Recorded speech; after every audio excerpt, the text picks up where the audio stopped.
कशी असावी तर जिल्हा परिषदेची जी संघटना आहे त्यांनी 5 वर्षामध्ये 95% त्यांचं काम करून घेतलेलं आहे महासंघाच्या माध्यमातून.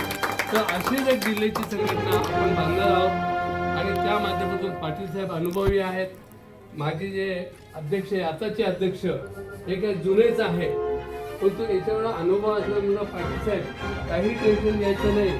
तुम्ही फक्त आतापर्यंत एकाच जातीचं काम केलं, आता आपल्याला 12.5 जातीचं काम करायचं आहे. 12.5 जाती म्हणजे सर्व डिपार्टमेंट, म्हणजे जितके जिल्ह्यामध्ये डिपार्टमेंट आहे तितके ठेव आपली संघटना आहे.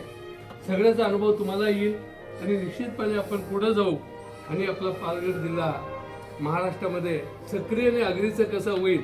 मला आपल्याकडून सगळ्याकडून फार मोठी अपेक्षा आहे की आपल्या जे जिल्ह्यामध्ये जे काही कामं राहिलेले आहे निश्चित मी असं म्हणणार नाही की तुम्हाला एका महिन्यात कामं होतील.